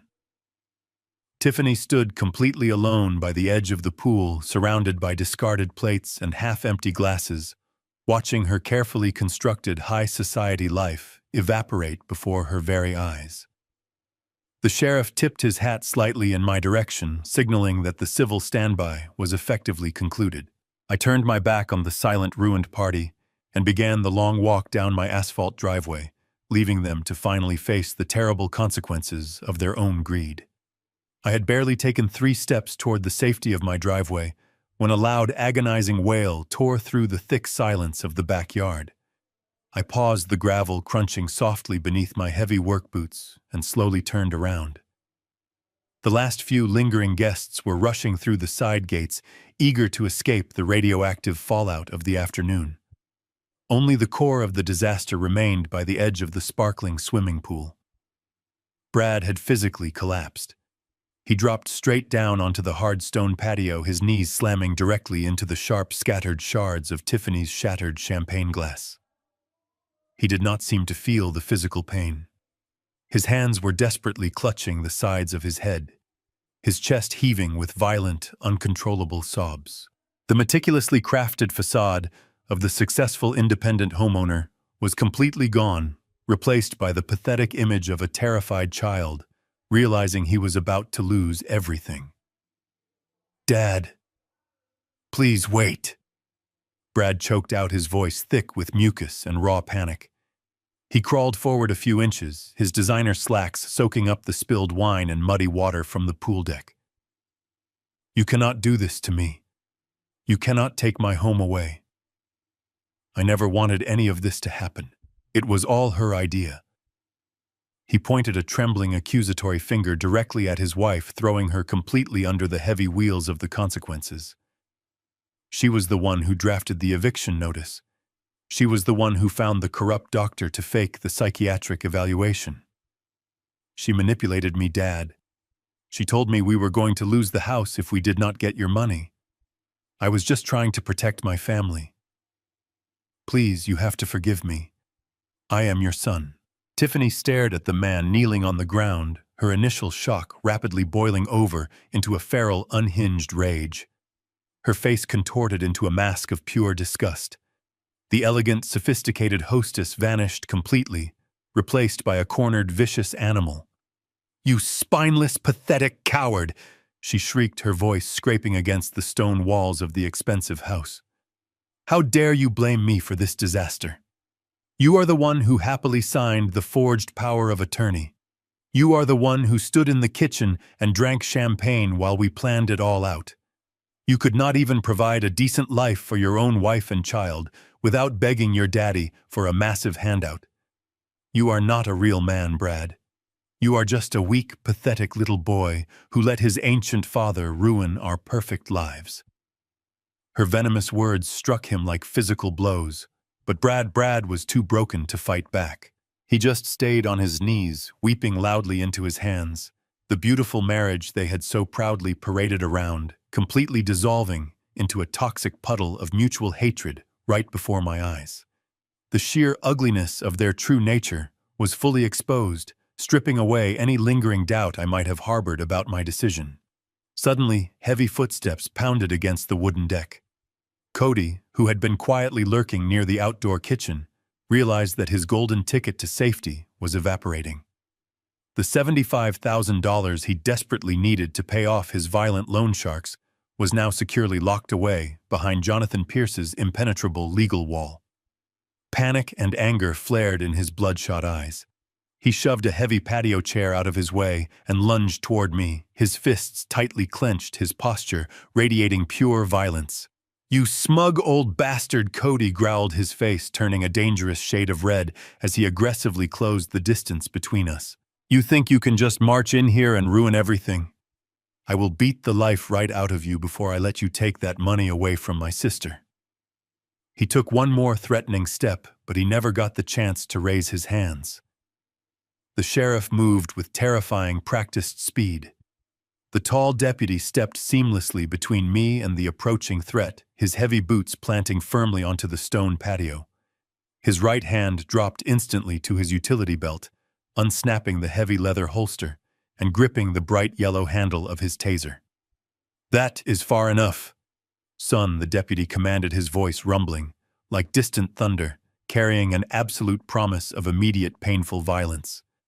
"You take one more step toward this man, and I guarantee you will wake up in the back of my patrol cruiser with 50,000 volts running through your system. Back off right now." Cody froze his chest, heaving, as he stared at the uncompromising wall of law enforcement standing in his path. The violent bravado slowly drained out of him completely, replaced by the stark realization that he was entirely outmatched. He raised his hands in a gesture of surrender, backing away slowly until he bumped into the outdoor bar. He looked at Tiffany, then at Brad, and finally spat on the ground in utter disgust before turning and practically running toward the side gate, entirely abandoning his sister here to face the music alone. The sudden surge of adrenaline faded, leaving the backyard bathed in a cold, hollow silence. Only the gentle hum of the pool filter and Brad's ragged breathing remained. I stood there looking down at the broken man crying on the patio. Seeing him in pain once broke my heart, but the man looking back at him now was completely empty. I felt absolutely zero emotion. There was no pity. There was no anger. There was just the cold calculus of a closed account. I stepped forward, my shadow falling over his kneeling form. Brad slowly looked up at me, his eyes red and swollen. "You made your bed, Brad," I said, my voice quiet, steady, and devastatingly final. "Now pay the mortgage." I did not wait for his response. I just walked away, leaving them in the ruins of their ruined party. The 7 days that followed were a masterclass in absolute desperation.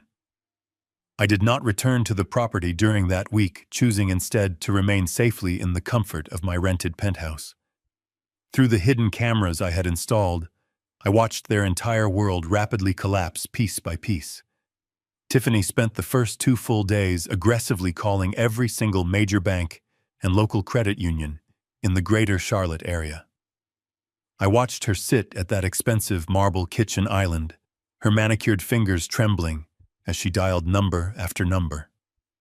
She tried to charm the loan officers, playing the role of the wealthy, sophisticated homeowner looking for a quick bridge loan. But the cold banking system does not care about your designer clothes or your expensive zip code. They only care about hard numbers. And Tiffany's numbers were a catastrophic disaster. Whenever a bank pulled her credit report, they immediately saw the massive hidden mountain of high-interest debt she had been secretly accumulating for years. The maxed-out credit cards, the exorbitant personal loans, the luxury vehicle lease she was already behind on. They saw a woman completely drowning in reckless financial obligations. Every single application was instantly denied. By the 4th day, her arrogant demeanor had entirely vanished, replaced by a frantic, unhinged panic. Brad was no better. He took an emergency leave of absence from his corporate job, spending his days pacing the living room floor like a trapped animal. He tried calling my phone dozens of times, leaving long, tearful voicemails begging for a second chance, pleading with me to stop the impending legal proceedings. I listened to every single message, but I never once pressed the call back button. The time for talking had passed the exact moment they decided to steal my life savings. Cody, true to his parasitic nature, disappeared completely by the 5th day. Realizing there was no money to be squeezed from his sister, and knowing his dangerous loan sharks were rapidly closing in, he packed his dirty duffel bags in the dead of night and fled the state, leaving Tiffany to face the brutal music entirely alone.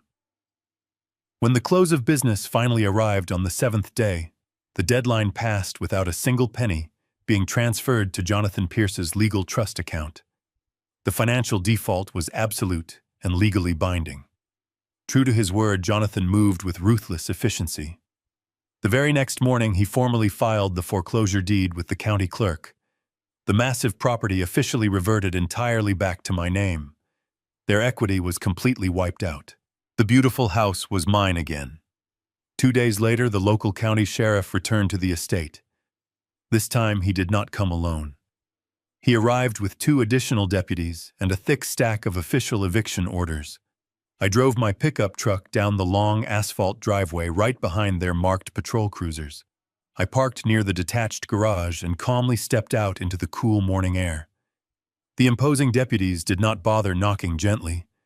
They pounded heavily on the grand front oak door until Brad finally opened it, looking completely exhausted and utterly defeated. The sheriff handed him the final paperwork, instructing him that they had exactly 1 hour to gather whatever personal belongings they could carry and vacate the premises immediately. If they stubbornly refused to leave, they would be physically removed in handcuffs and formally arrested for criminal trespass. Watching the absolute reality of their dire situation finally crush them was a profoundly sobering experience. Tiffany shrieked and cried violently, throwing expensive clothes into random bags, loudly cursing my name, cursing Brad, and cursing the stoic deputies who stood silently watching her embarrassing public meltdown. Brad simply moved like a hollow ghost, quietly packing his young son's colorful toys and a few basic daily necessities. I walked up the stone steps and stood quietly on the expansive front porch, leaning against the sturdy wooden railing. I watched as they began hauling their hastily packed belongings out of the front door.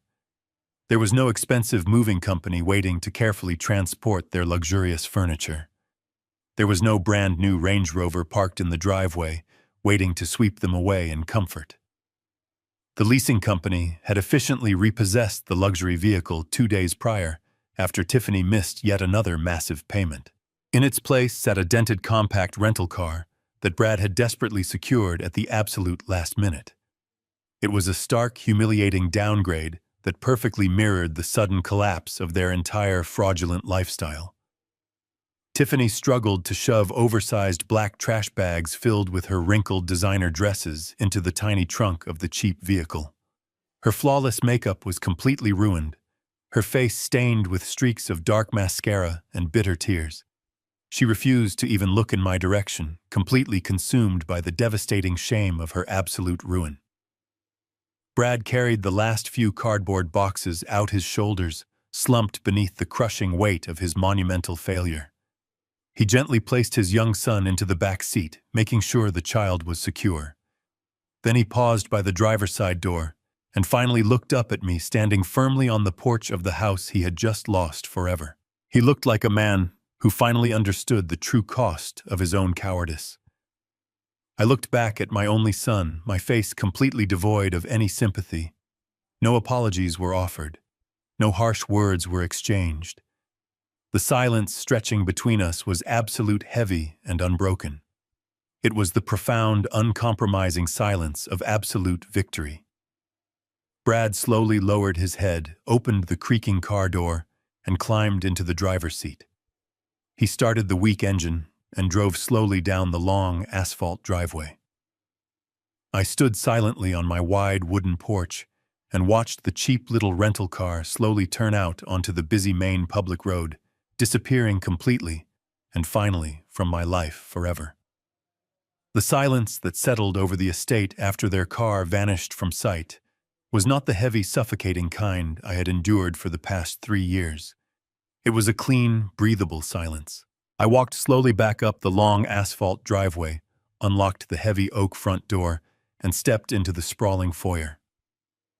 The house was a complete disaster, littered with discarded packing materials, abandoned pieces of cheap furniture they could not fit into the rental car, and the lingering ghosts of their toxic marriage. But underneath the superficial mess, the foundation was still rock solid. I spent the next 2 weeks doing what I have always done best. I put on my worn canvas work pants, grabbed my heavy tools, and got to work repairing the damage.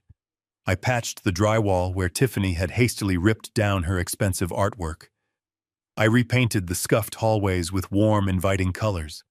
I hired a professional crew to deep clean every single square inch of the marble floors and the expansive kitchen. When I finally called a top-tier real estate agent to list the property, it looked better than the day I had originally purchased it. The housing market in Charlotte was incredibly hot, and a luxury estate with a private attached in-law suite was a rare commodity. We received multiple aggressive offers within the very first 48 hours. I bypassed the wealthy investors and the corporate buyers, eventually choosing to sell the home to a genuinely kind young couple who had just relocated from the Midwest. They walked through the bright rooms holding hands, admiring the solid craftsmanship, and excitedly talking about the family they wanted to raise there. They reminded me so much of Martha and myself when we were first starting out. We closed the sale quickly for a final price of $1.5 million. After paying the standard closing costs and broker fees, I walked away with a massive return on my original investment. My bank accounts were completely restored and significantly heavier, but I had absolutely no desire to stay in the city. I packed my pickup truck, leaving the busy urban sprawl far behind in my rearview mirror, and drove straight up into the crisp, cool air of the Blue Ridge Mountains.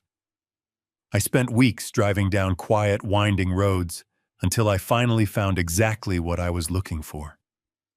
I purchased a beautiful, secluded wooden cabin sitting right on the edge of a pristine mirror-like lake. It was surrounded by towering pine trees and completely isolated from the noise of the modern world. The cabin had a wrap-around porch, a large stone fireplace, and a private wooden dock extending out over the deep water. I bought it completely in cash. For the first time in years, I woke up every single morning to the sound of singing birds instead of slammed doors and bitter arguments. I finally had my peace. But before I could completely sever my ties to the past and settle fully into my new mountain life, there was one final piece of business I needed to firmly lock into place. I drove down to Charlotte one last time. I parked my truck and rode the polished elevator up to the 34th floor to meet with Jonathan Pierce. His office radiated that familiar, calculated legal power. Jonathan greeted me with a genuine smile and warmly shook my hand. I sat down in the leather chair across from his mahogany desk, and we got straight to work. I brought a certified bank draft representing a significant portion of the recent house sale profits. I instructed Jonathan to establish an ironclad, irrevocable trust fund specifically for my young grandson. Even though Brad and Tiffany had destroyed my trust in them, I adamantly refused to let their innocent child suffer the long-term consequences of their profound greed and terrible decisions. Jonathan meticulously drafted the complex trust documents exactly to my rigid specifications. The boy would receive the entire accumulated sum, plus all accrued interest on his 25th birthday. I made absolutely certain that Jonathan inserted the most aggressive legal barriers possible to completely block his parents. Brad and Tiffany were strictly forbidden from ever serving as trustees, financial guardians, or temporary administrators of the account. They could not borrow against it. They could not touch a single dime for educational expenses, and they could not access the money even in the event of a medical emergency. The funds were completely untouchable by anyone except my grandson when he reached adulthood.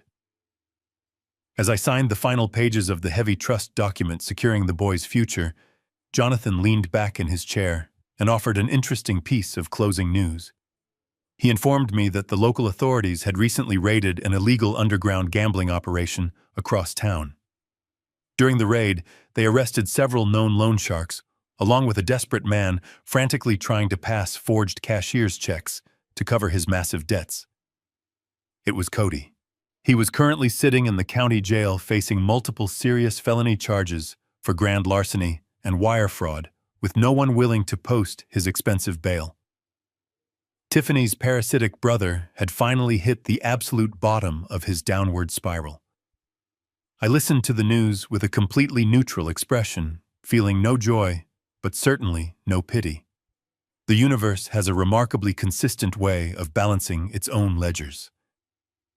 I thanked Jonathan sincerely for his incredible guidance, shook his hand one final time, and walked out of his office. I rode the elevator down to the lobby, stepped out into the bright city sunlight, and climbed back into my truck. The heavy weight I had been carrying for 3 brutal years was completely gone. The books were closed, the accounts were settled, and my final duty as a father was officially over. I turned the ignition, pointed my truck back toward the beautiful Blue Ridge Mountains, and drove away. The air up here in the Blue Ridge Mountains is completely different from the heavy, suffocating atmosphere of the city. It has been 6 months since I drove my truck up that winding dirt road and officially claimed this beautiful wooden cabin as my own. The crisp morning breeze coming off the lake carries the fresh scent of pine needles and damp earth, a constant soothing reminder that I am finally free.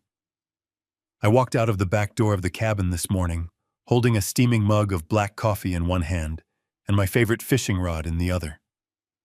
The wooden planks of my private dock creaked softly under my heavy boots as I made my way to the very edge.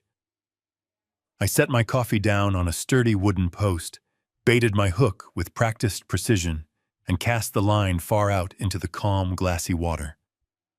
The quiet splash rippled outward, breaking the perfect reflection of the towering green mountains. I sat down on a comfortable wooden folding chair, leaning back and listening to the absolute silence. It is in these quiet moments that the mind naturally wanders back to the brutal storm I survived. I often think about Martha and the deep promises we made to each other. For a long time I carried a heavy, painful burden of guilt, wondering if I had completely failed her by walking away from our only child. But looking out at the peaceful water today, I realized that I did exactly what she asked me to do. I did not let the world eat him alive, but I also refused to let him eat me. I protected the legacy of our hard work. People often romanticize the concept of family. Society tells us that because someone shares your genetic code, you owe them an infinite reservoir of forgiveness, no matter how cruelly they treat you. But my experiences over those long, dark 3 years taught me a very different, much harder truth. Blood makes you related, but respect makes you family. A true family does not view you as a disposable financial asset. They do not plot in the shadows to strip you of your legal autonomy. They do not hand you a 30-day eviction notice and expect you to quietly disappear into the night. I lost a son. That is a profound, irreversible tragedy that will always leave a small, quiet ache in my chest. There will be no more shared holiday dinners, no more casual phone calls to check in, and no more watching my grandson grow up from close range. But in exchange for that painful loss, I kept my dignity. I kept my life. And most importantly, I kept my sanity. I refused to be a pathetic victim in my own story. I took back the power they tried to steal, and I built a fortress of absolute peace right here on this quiet mountain lake. The sun slowly climbed higher above the tree line, warming the chill from the mountain air. I watched the red and white plastic bobber float gently on the gentle ripples of the water. I have not caught a single fish all morning, but that does not bother me in the slightest. Fishing was never really about the catch for me anyway. It has always been about the quiet process, the deep patience, and the solitary reflection. I am entirely content to just sit here breathing in the clean air, knowing that my future is completely secure and entirely my own. There are some people out there who might hear my story and harshly judge my actions. Some say I was too harsh. They might argue that a father should always provide endless grace, that bringing the full weight of the law down on my own son was a cruel and vindictive response. They might think that threatening to tear up the asphalt driveway and physically evict them was crossing a line. I hear those hypothetical criticisms, but I completely disagree. I say I just let them read the contract they signed. I merely enforced the legal boundaries they arrogantly chose to cross. They demanded to play a ruthless game of financial survival, and I simply obliged them by playing my hand to the absolute fullest. But I am genuinely curious about your perspective. What would you have done if you found yourself in my heavy work boots? If you discovered your own flesh and blood secretly plotting to lock you away in a state facility just to steal your life savings? Would you have gracefully forgiven them? Would you have quietly packed your bags and surrendered your hard-earned home? Or would you have fought back with every single weapon at your disposal? Let me know in the comments below. I read every single one of them, and I truly value the community we are building here. Thank you for taking the time to listen to my story today. It is not an easy tale to tell, but it is an important one. If there is one crucial lesson I want you to take away from my experience, it is this. Stay strong and never let anyone tell you that you are just an old man who does not know better. Wisdom does not automatically expire when your hair turns gray. Your years of hard work, your sharp intuition, and your inherent human dignity demand absolute respect. Protect your boundaries fiercely and never apologize for defending your own life. Please remember to hit the like button and subscribe to the channel if you found any value in my journey. Your support helps me share these important lessons with others who might be silently struggling in similar situations. Stay safe, trust your gut, and always read the fine print. See you in the next one.